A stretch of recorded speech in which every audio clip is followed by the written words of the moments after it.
What's up, guys? So I'm about to show y'all a spot I like to come to catch perch. And what I like to do is, so if you have a pond on your property, or even a creek, or even fish tanks.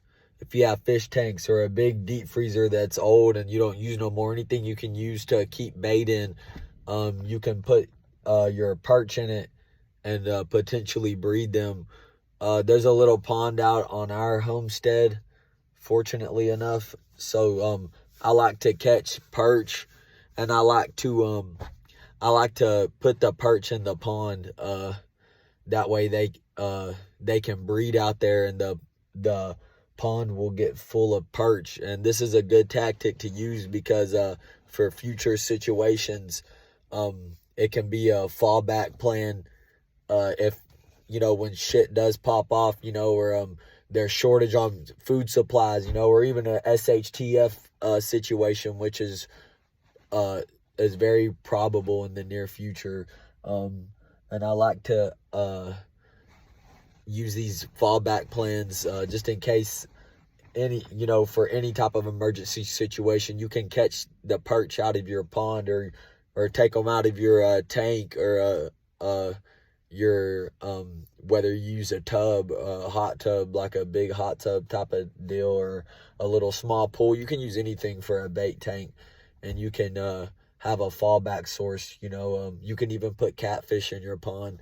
So I'm about to show y'all a local spot I like to come out to catch perch, pretty good perch, and transport them to my pond. So yeah, let's get started, man.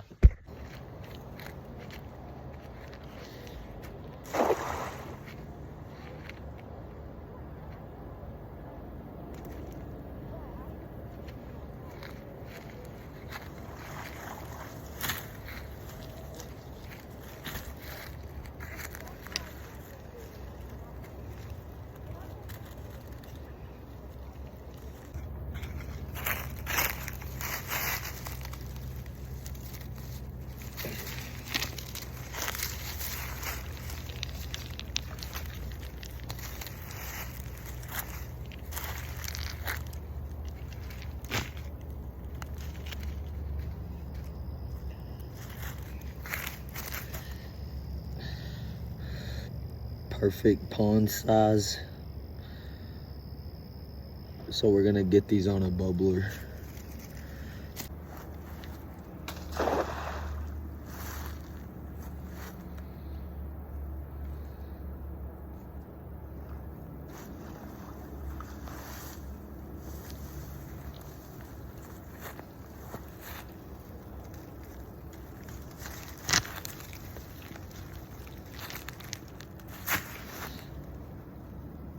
Got us a slabby slab.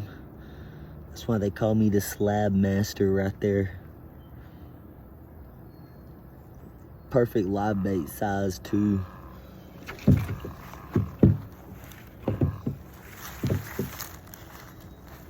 don't know if y'all can see my raggedy ass net either. This thing got like 10 holes in it, but I'm just making it work. They keep coming out at the bank. I've missed them, but we're just getting what we can. You can just use that. I'll hold these things out right here. So we're just making it work. But the water temperature is really cooling down. You want to try and do this before winter hits. Yeah, the water temp is really cooling down. I don't know if they're up off on the bank for one last spawn maybe, but I'm kind of casting far out. As the water cools off, they're gonna keep pushing back into the deeper water. So we're trying to get our pond really nice and stocked up before winter hits, and that's ideal when to do it anyways, while the bait's still up close to the bank. You just got to find a nice local kind of bigger lake or a big pond, not a lake but a bigger pond, where a lot of bait fish are. So let's keep catching them.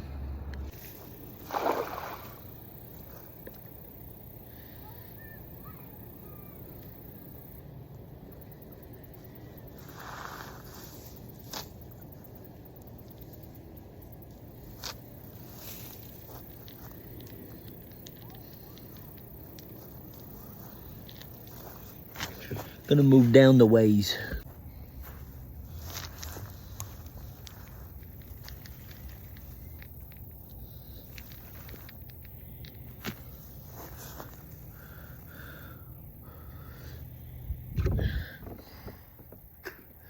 So with the kind of cooling off over here, trying to find the spots where the sun is still shining, where it's kind of warmer, because the spots that are shaded, that's where the water is going to be even cooler too, especially with the water temps going down. So yeah, I'm trying to get in where the sun is still shining, where them perch might be kind of still trying to bed up. And I don't know if they're spawning or what still. It doesn't look like it. Maybe they're just trying to stay in the warmer water. So let's move down a little more.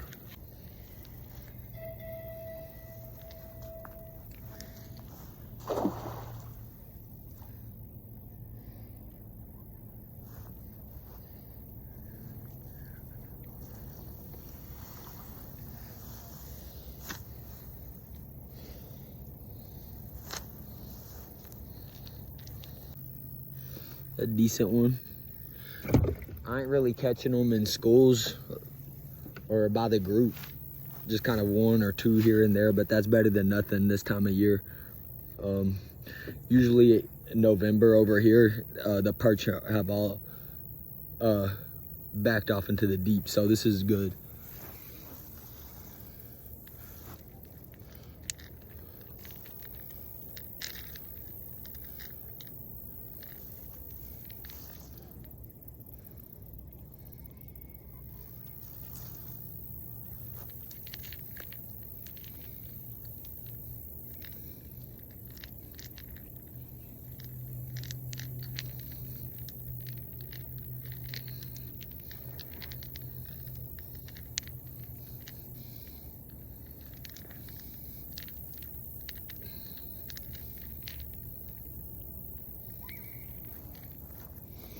You big asshole.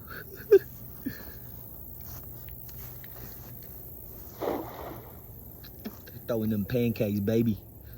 Since day one, we don't do bananas.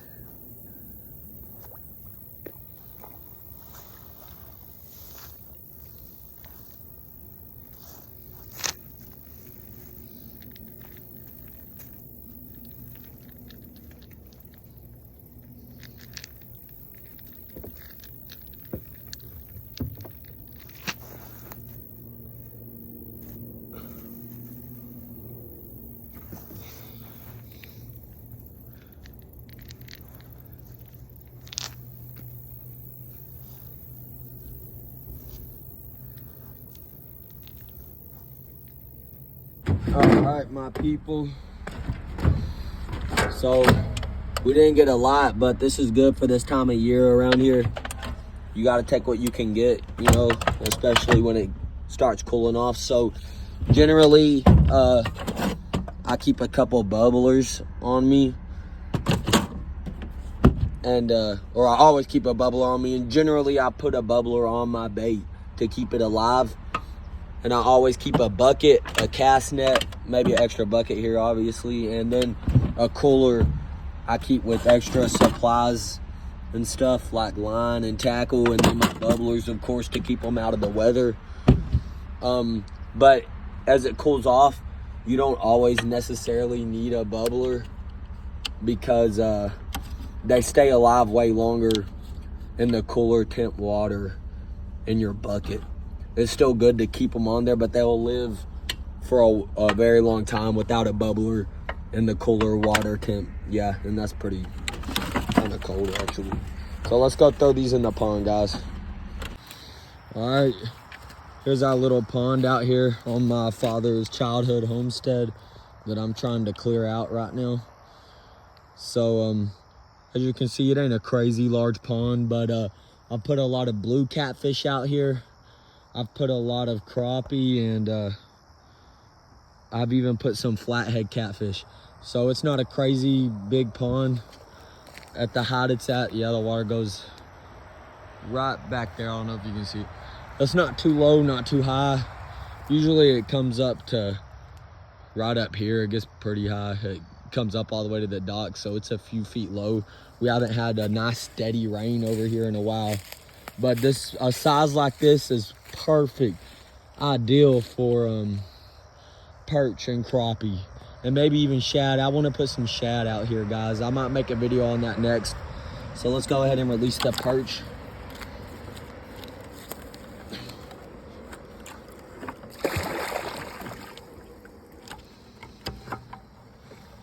Boom. More perch out here. This pond is thick in perch. Yeah, so good deal. All right,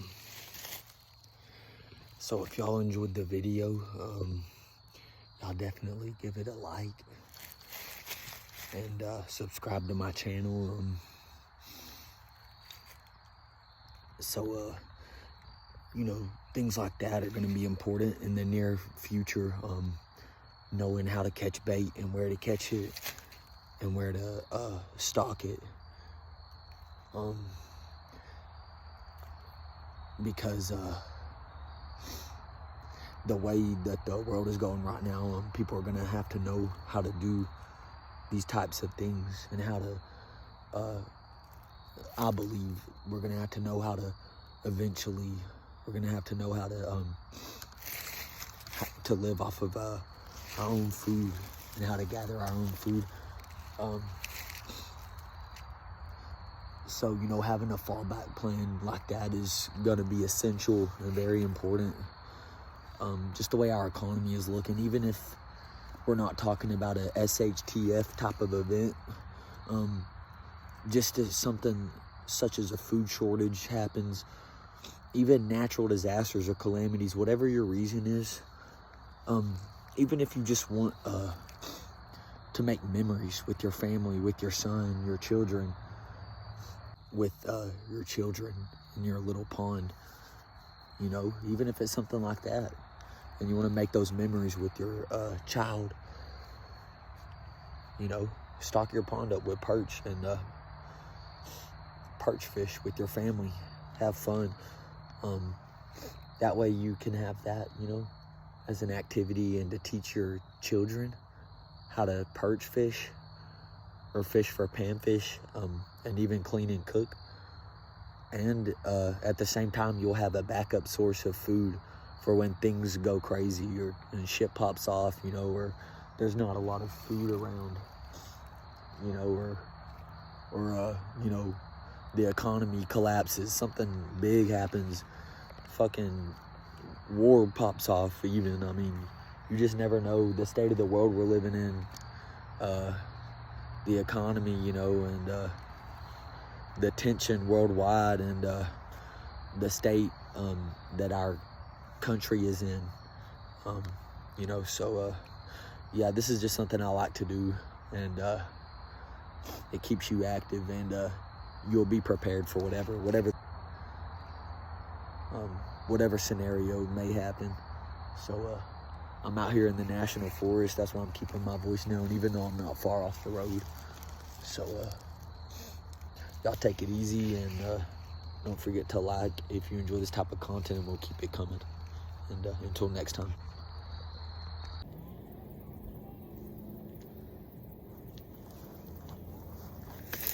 Oh my